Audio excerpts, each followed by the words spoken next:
வணக்கம். நாம இன்னைக்கு ஒரு செம்ம சுவாரஸ்யமான விஷயத்தை பத்தி தான் பார்க்க போறோம். பல நூற்றாண்டுகளா மென்மையான பனை ஓலைகள்லயும் தொட்டா கிழிஞ்சிடுமோன்னு பயப்பட வைக்கிற பழைய காகிதங்கள்லயும் இருந்த நம்ம தமிழ் இலக்கியம் இப்போ இந்த டிஜிட்டல் யுகத்துல எப்படி இவ்ளோ கெத்தா செழிப்பா வளர்ந்து நிக்குதுன்னு ஒரு அலசல் பார்க்க போறோம். இது சும்மா சாதாரண பயணம் இல்லைங்க, ஒரு கலாச்சாரமே தன்னை தானே புதுப்பிச்சுக்கிட்ட கதை. சரி, உள்ள போகலாமா? ஆரம்பத்திலே உங்ககிட்ட ஒரு முக்கியமான கேள்வி கேட்கிறேன். காலத்தோட பிடியில சிக்கி நம்ம கலாச்சாரத்தோட இலக்கிய வரலாறு மொத்தமா அழிஞ்சு மண்ணோட மண்ணா போறதுக்கு முன்னாடி அது எப்படிங்க காப்பாத்துறது? யோசிச்சு பாருங்க, இது எவ்வளோ பெரிய சவால். உதாரணத்துக்கு, கொடைக்கானல் செம்பகனூர் ஆவண காப்பகத்தில் இருக்கிற வீரமாமுனிவரோட தமிழ் லத்தீன் அகராதி மாதிரி அரிய பொக்கிஷங்களை எடுத்துக்கோங்க. காகிதங்கள்லாம் காலப்போக்கில் ரொம்பவே சிதிலமடைஞ்சு போச்சு. அப்போ அந்த எழுத்துக்களை டிஜிட்டல் மயமாக்குறது மட்டும்தானே அதை வருங்காலத்துக்காக பாதுகாக்கிற ஒரே வழி? கண்டிப்பா அது ஒண்ணுதான் வழி. இப்போ இந்த நம்பரை கவனிங்க. 4,78,273. இது வெறும் நம்பர் இல்லைங்க. சென்னையில இருக்கிற புகழ்பெற்ற கன்னிமாரா பொது நூலகத்துல பாதுகாப்பா வைக்கப்பட்டிருக்கிற புத்தகங்களோட எண்ணிக்கை இது.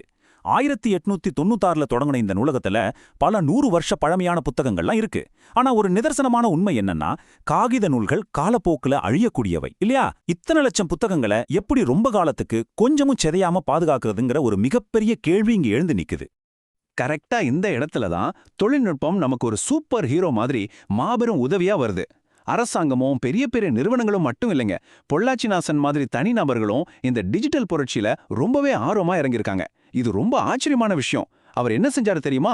ஜப்பானிய தொழில்நுட்பத்துல உருவான ஈஸி புக் ஸ்கேனர் கருவியை பயன்படுத்தி தன்னோட 2.5 வீட்லயே ஒரு சின்ன ஸ்டுடியோவை செட்டப் பண்ணிட்டாரு. அடேங்கப்பா, மணிக்கு 1000 பக்கங்கள் அப்படிங்கிற வேகத்துல புத்தகங்களை ஸ்கேன் செஞ்சிருக்காரு. இப்படி சுமார் 45,000க்கும் மேற்பட்ட படைப்புகளை டிஜிட்டல் மயமாக்கி தமிழம்.net இணையதளம் மூலமா உலகத்துக்கே இலவசமா கொடுத்திருக்காரு. பழைய புத்தகங்களோட அந்த மென்மைத்தன்மைக்கும் நவீன தொழில்நுட்பத்தோட மின்னல் வேகத்துக்கும் உள்ள வித்தியாசம் நிஜமாவே சிலிர்க்க வைக்குதுல்ல.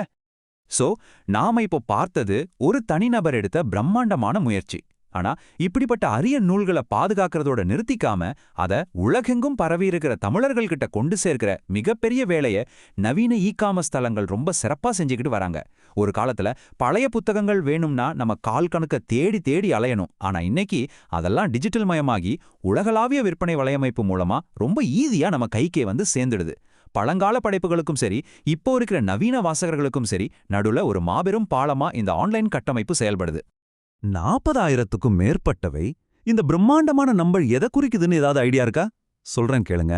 நூலுலகம் மாதிரி ஆன்லைன் புத்தக விற்பனை தளங்கள்ல இன்னைக்கு கிடைக்கிற தமிழ் புத்தகங்களோட எண்ணிக்கை இது.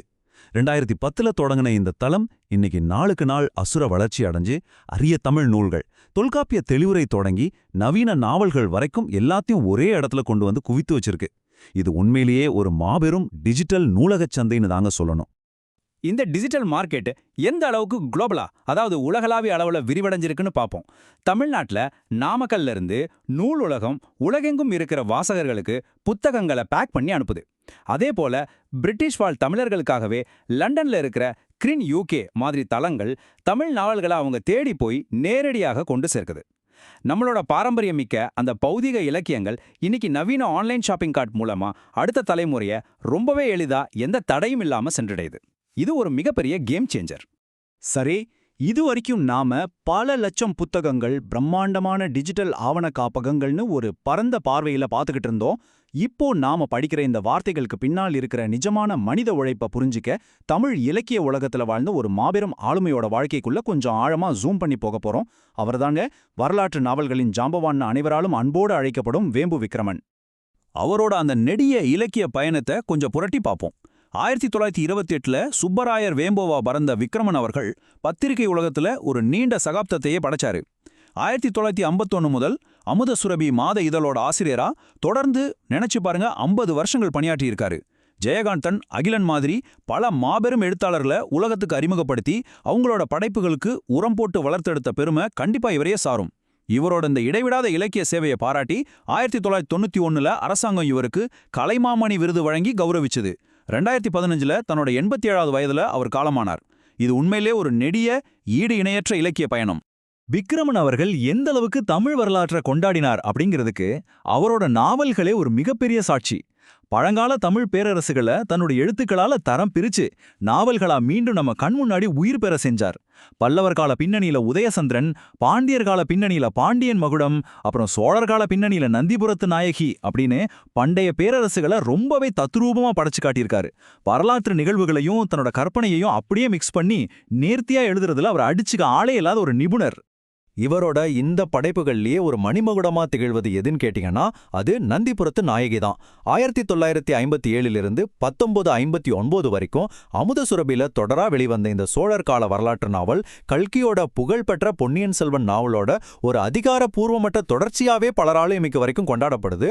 பல தசாப்தங்களுக்கு முன்னாடி வெறும் அச்சு காகிதங்கள்ல எழுதப்பட்ட இந்த வரலாற்று பொக்கிஷம் இன்னைக்கு இன்டர்நெட் ஆர்கைவ் மாதிரி மாபெரும் தளங்கள்ல டிஜிட்டல் வடிவத்துல நிரந்தரமா பாதுகாக்கப்பட்டு யாரால வேணும்னா படிக்கக்கூடிய வகையில உலா வருதுன்னா அது ஒரு மிகப்பெரிய தொழில்நுட்ப வெற்றி தானுங்க. விக்ரமன் அவங்களோட ஆளுமை மற்றும் அவரோட எழுத்துக்களோட ஆழம் இத புரிஞ்சிக்க இந்த ஒரு மேற்கோளே போதும். நவீன தமிழ் இலக்கியத்தின் வாழும் டால்ஸ்டாய் அப்படின்னு வி. ஈஸ்வர்மூர்த்தி அவர்கள் விக்ரமனை ரொம்பவே உணர்ச்சிபூர்வமா புகழ்ந்திருக்காரு. கொஞ்சம் யோசிச்சு பாருங்களேன். ரஷ்ய இலக்கியத்துக்கு லியோ டால்ஸ்டாய் எப்படியோ அதே போல தமிழ் வரலாற்று நாவல்களுக்கு விக்ரமன் அப்படிங்கிறது எந்த அளவுக்கு ஆழமான வெயிட்டான ஒரு ஒப்பீடு. அவரோட படைப்புகளோட தரத்தையும் தமிழ் இலக்கியத்துல அவர் விட்டு சென்ற தாக்கத்தையும் இது ரொம்ப ஆழமா உணர்த்ததுல. ஆனா இவ்வளவு பெரிய புகழும் பெருமையும் டால்ஸ்டாய் அப்படிங்கிற பட்டமும் இருந்தாலும் கூட விக்ரமனோட இறுதி காலம் சற்று சவாலானதா தான் அமைஞ்சது. அவர் தன்னோட முதுமை காலத்துல சில பொருளாதார ரீதியான சிரமங்களை சந்திக்க நேரிட்டது. அவர் பல வருஷங்களா நடத்தி வந்த இலக்கிய பீடம் அப்படிங்கிற தரமான இலக்கிய இதழுக்கு அரசு பொது நூலகங்களோட போதிய ஆதரவோ நிதி உதவியோ பெருசா கிடைக்கல.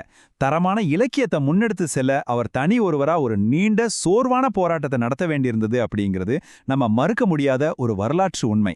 சரி, இப்போ நாம கடந்து வந்த ஒட்டுமொத்த பாதையையும் கொஞ்சம் சுருக்கமா ஒப்பிட்டு பார்ப்போம். முந்தைய யுகத்தோட சவால்களை கவனிங்க. காகிதங்கள் மக்கி போறது, போதிய நிதியாதாரம் இல்லாம தனிமையில போராடின முதுமையான எழுத்தாளர்கள்னு பல தடைகள். ஆனா இன்னைக்கு இந்த டிஜிட்டல் யுகத்தோட வெற்றியை பாருங்க. மணிக்கு 1000 பக்கங்களை சலைக்காம ஸ்கேன் செய்யற நவீன கருவிகள், பல்லாயிரக்கணக்கான புத்தகங்களை சுமந்து நிக்கிற இ-காமர்ஸ் தளங்கள், அப்புறம் என்றென்றும் அழியாத டிஜிட்டல் ஆவண காப்பகங்கள். இதுதாங்க ஒரு கலாச்சாரத்தோட இலக்கியங்கள் எல்லா தடைகளையும் தாண்டி பிழைத்து நிலைத்து நிற்கும் பரிணாம வளர்ச்சி. இறுதியா உங்களை சிந்திக்க வைக்கிற ஒரு முக்கியமான கேள்வியோட இந்த விளக்கப்பதிவை நான் நிறைவு செய்றேன். நம்ம பழங்கால பேரரசுகளும் விக்ரமன் மாதிரி ஜாம்பவான்கள் எழுதின காலத்தால் அழியாத கதைகளும் இன்னைக்கு இணையம் மூலமா ஒரு 2வது பிறவி எடுத்திருக்கு. அப்படி என்றால் அடுத்து யாருடைய இலக்கிய பாரம்பரியத்தை, எந்த அரிய படைப்பை ஆன்லைன்ல பாதுகாக்க நீங்க உதவ போறீங்க? நீங்களும் இந்த மாபெரும் அறிவு பாதுகாப்பு பணியில ஒரு அங்கமாகலாம் இல்லையா? கண்டிப்பா சிந்திச்சு பாருங்க. மீண்டும் இதே மாதிரி இன்னொரு சுவாரஸ்யமான தலைப்போடு உங்களை சந்திக்கிறேன். அதுவரை உங்களிடமிருந்து விடைபெறுகிறேன். நன்றி.